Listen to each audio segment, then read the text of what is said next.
Marvel fans को मिलने जा रही हैं और भी न्यू एवेंजर्स मूवीज, और मैं यहाँ डूम्सडे और सीक्रेट वॉर्स की बात नहीं कर रहा हूँ, मैं बात कर रहा हूँ पोस्ट सीक्रेट वॉर्स यानी मार्वल के नेक्स्ट सागा में जो एवेंजर्स मूवीज आएंगी उन पर ऑलरेडी काम शुरू हो चुका है, कौन सी मूवी आएगी। इसके अलावा डूम्सडे के ट्रेलर के रन टाइम के साथ कुछ और भी नई एक्साइटिंग डिटेल्स निकल कर आ गई हैं। सारी चीजों पर एक एक करके बात करते हैं, do not miss anything. So hello guys, मेरा नाम है Himanshu and you are watching the Buzz Beam show.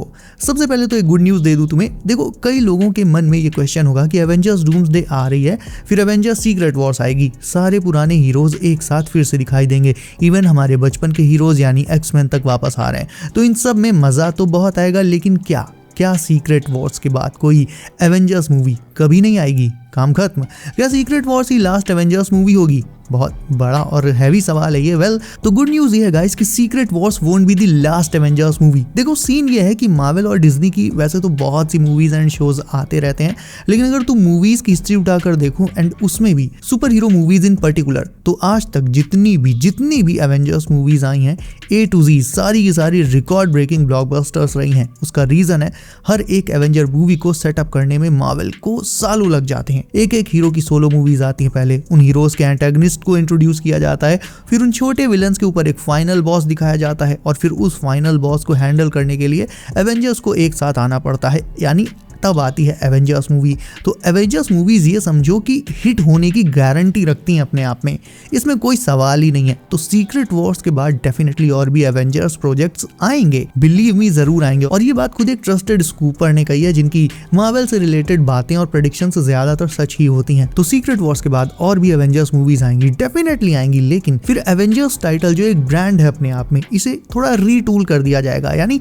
इसमें काफी सारे चेंजेस किए जाएंगे, क्योंकि सीक्रेट वॉर्स के बाद मार्वल सॉफ्ट रीसेट होगा और सारी टाइमलाइंस एक ही में मर्ज हो जाएंगी, जिसमें मार्वल के A to Z सारे हीरोज एग्जिस्ट करते होंगे। एवेंजर्स जैसे कि Thor, Captain America, maybe एक new Iron Man, Hulk, Tom Holland का स्पाइडरमैन, इनके अलावा Fantastic Four, new X Man, Deadpool and Wolverine, ये सब के सब एक ही यूनिवर्स में आ जाएंगे। ऐसे में इन सब की जो सोलो मूवीज आएंगी उनमें हमें बहुत ही अनएक्सपेक्टेड कैमियोज और क्रॉसओवर्स देखने मिला करेंगे। एग्जांपल के लिए मिडनाइट सन्स, जिसका सेटअप ऑलरेडी स्टार्ट हो चुका है, क्योंकि इटर्नल्स के पोस्ट क्रेडिट सीन में हमने ब्लेड की आवाज सुन रखी थी, और उसके बाद आयरन हार्ट में मेफिस्टो का डेब्यू, जो मिडनाइट सन्स का मेन विलन होगा। तो जैसे अभी पिछले साल डेडपूल एंड वुल्वरीन आई थी, वैसे ही बहुत सारे epic team ups and crossovers हमें सीक्रेट वॉर्स के बाद भर भर के देखने को मिलेंगे, और साथ ही साथ इन सारे विलन्स के ऊपर एक फाइनल बॉस भी सेट किया जाएगा, बिल्कुल जैसे इन्फिनिटी सागा में थानोस को सेट किया गया था और मल्टीवर्स सागा में कैंग, और फिर डूम को। इसी तरह से नेक्स्ट सागा जो सपोजेडली म्यूटेंट सागा होगा, उसमें भी एक मेजर एंटेगनिस्ट को सारे विलन्स के ऊपर सेटअप किया जाएगा, और फिर आखिर में उस बड़े वाले फाइनल बॉस को फेस करने के लिए ये सारे हीरोज एक साथ आएंगे,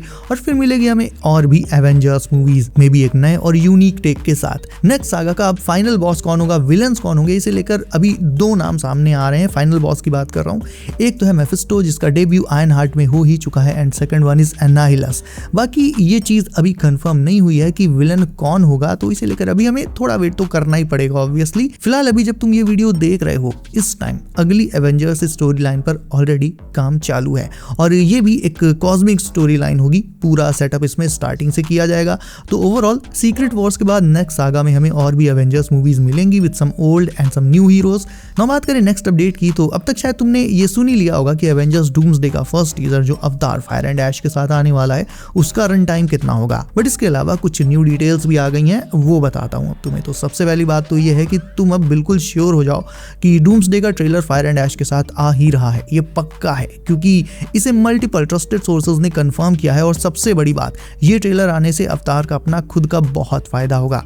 टीजर के रन टाइम की बात करें तो यार इसका एग्जैक्ट रन टाइम रहेगा 1 मिनट 25 सेकंड्स। ये डिटेल अभी उस डॉक्यूमेंट से पता चली जो कोरिया के मीडिया रेटिंग बोर्ड में डिज्नी की तरफ से डाला गया था।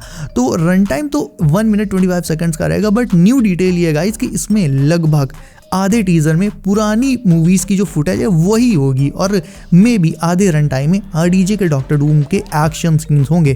कहने का मतलब ये है कि पूरा का पूरा टीजर न्यू फुटेज ही नहीं होगा, काफी सारी पुरानी इंपॉर्टेंट फुटेज को भी इसमें रखा जाएगा। और टू बी ऑनेस्ट ये सही भी है, because doomsday directly end game का सीक्वल है। ऐसे में फर्स्ट टीजर में एटलीस्ट ये तो दिखाना ही पड़ेगा ना कि दोनों मूवीज आपस में किस तरह से कनेक्ट करती हैं। तो आधी फुटेज या आधी से मे बी ज्यादा फुटेज एंड गेम और उसके पहले वाली मूवीज से रिलेटेड रहेगी। हो सकता है एंड मैन मूवीज की कुछ फुटेज वगैरह शामिल की जाए, और बाकी की जो बची हुई लेंथ है वो फिर मिलेगी डॉक्टर डूम के एक्शन सीक्वेंसेस को। डॉक्टर डूम के काफी सारे तगड़े तगड़े एक्शन सीन्स पक्का टीजर में हमें देखने को मिलने वाले हैं। नो पर्सनली मुझे लगता है कि टीजर में हमें एंड गेम के दो पार्ट्स दिखाए जाएंगे। पहला टोनी स्टार्क का सैक्रिफाइस एंड दूसरा कैप्टन की स्टोन्स वाली जर्नी पर जाना। मे बी पैगी के साथ कुछ एक न्यू सीन्स भी दिखाए जा सकते हैं। और इनके अलावा बाकी के शॉट्स में जैसा कि मैंने कहा डूम होगा और बैकग्राउंड में आरडीजे के डॉक्टर डूम की ही वॉइस होगी, उन्हीं की आवाज होगी, एक नए अंदाज में बिल्कुल डिस्टॉर्टेड विलन टाइप की वॉइस। और हिंदी वॉइस किसकी होगी इस पर तो हम लोग ऑलरेडी बात कर ही चुके हैं एक दूसरी वीडियो में। हम सब चाहते हैं कि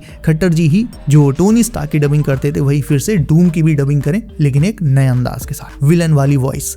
अब बात करें कि टीजर कौन कौन सी लैंग्वेजेस में रिलीज किया जाएगा, तो देखो ये जो अभी रन टाइम वाली लीक आई थी ये कोरिया से आई थी, राइट।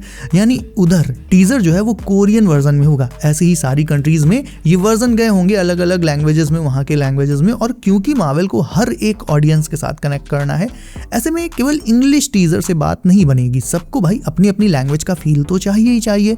तो सबसे पहले मेन इंग्लिश टीजर आएगा और उसके कुछ टाइम बाद बाकी सारी लैंग्वेजेस में ये टीजर्स रेस्पेक्टिवली उनके चैनल्स पर आ जाएंगे। लेकिन थिएटर में इंग्लिश टीजर ही आएगा, हमेशा आता है। बाकी जो लोकल लैंग्वेजेस वाले ट्रेलर्स आएंगे वो फिर नेक्स्ट डे या मे बी कुछ आवर्स बाद ऑनलाइन रिलीज किए जाएंगे। देखो टेंशन मत लो, टाइम डिफरेंस बहुत शॉर्ट रहेगा, टीजर कटेगा तो सब में बटेगा। और सबसे इंपॉर्टेंट जो न्यू डिटेल है वो ये है कि हो सकता है कि टीजर अवतार फायर एंड ऐश के जस्ट एक दिन पहले ही ऑनलाइन ड्रॉप कर दिया जाए। यानी पहले जहां हम ये मानकर चल रहे थे कि पहले टीजर थिएटर में दिखाया जाएगा, वहां चलेगा, उसके बाद उसके 1-2 दिन बाद ऑनलाइन आएगा। लेकिन अब इसका उल्टा, अब मे भी ऐसा भी हो सकता है कि ऑनलाइन पहले आ सकता है, और अगर ना पहले आया तो अवतार की रिलीज डेट के सेम डे ऑनलाइन आ जाएगा।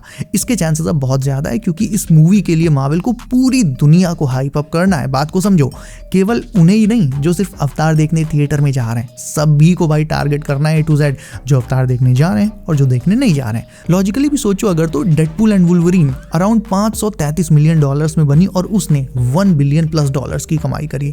अब एवेंजर्स डूम्सडे में 100 मिलियन तो केवल भाई अपने डूम चाचा ले जा रहे हैं, बाकी सब बच्चा लोग में बढ़ जाएगा। तो कम से कम $2 बिलियन प्लस तो कमाने ही पड़ेंगे एवेंजर्स डूम्सडे को, तब जाकर भाई कुछ बात बनेगी। बाकी आगे उसका जो भी ऑफिशियल कलेक्शन टारगेट होगा उसके बारे में तो मैं कुछ नहीं कह सकता, लेकिन ये मूवी एंड गेम की तरह once in a lifetime experience तो पक्का होगी। इसके लिए हाइप भी मार्वल को एक बहुत बड़े लेवल पर बनानी है, और ऑलमोस्ट सारी पब्लिक अवतार देखने जाएगी, सैयारा वाली पब्लिक को छोड़ के। तो अवतार से बेटर कोई मूवी हो ही नहीं सकती डूम्सडे को प्रमोट करने के लिए। एक रूमर ये भी थी कि डूम्सडे का टीजर थर्सडे को यानी कल आना था, ऑल्दो बाद में एक इनसाइडर ने इसे गलत बताया और खैर टीजर आया भी नहीं, तो वो बात तो सही निकली। लेकिन अब 4-5 दिन का वेट और है यार, उसके बाद टीजर ड्रॉप होना ही है। और तो और फायर एंड ऐश के साथ ओडिसी का टीजर भी आ सकता है along with doomsday. Ultimately overall बात यही है कि अवतार काफी ज्यादा इंपॉर्टेंट होने वाली है। तीनों अवतार मूवीज में देखा जाए तो भाई इस बार की जो अवतार है शायद सबसे ज्यादा इंपॉर्टेंट होने वाली है, क्योंकि इसके साथ तुम्हें डूम्सडे और ओडिसी के टीजर्स भी चेकआउट करने को डेफिनेटली मिलने वाले हैं। So guys that's it for today. तुम कितना एक्साइटेड हो इसके टीजर के लिए कमेंट करके मुझे अभी बताओ। इसके अलावा वीडियो को अभी तक लाइक नहीं किया है तो इसे भी अभी लाइक करके चैनल कर लो सब, नोटिफिकेशन कॉल पर डालना बिल्कुल नहीं भूलना, ताकि आने वाली लेटेस्ट MCU लीक्स अपडेट्स तुमसे कुछ भी कभी भी मिस ना हो। सो बी सेफ गाइज, अपना ख्याल रखिए आप। मेरा नाम है Himanshu and as always I will see you in next one.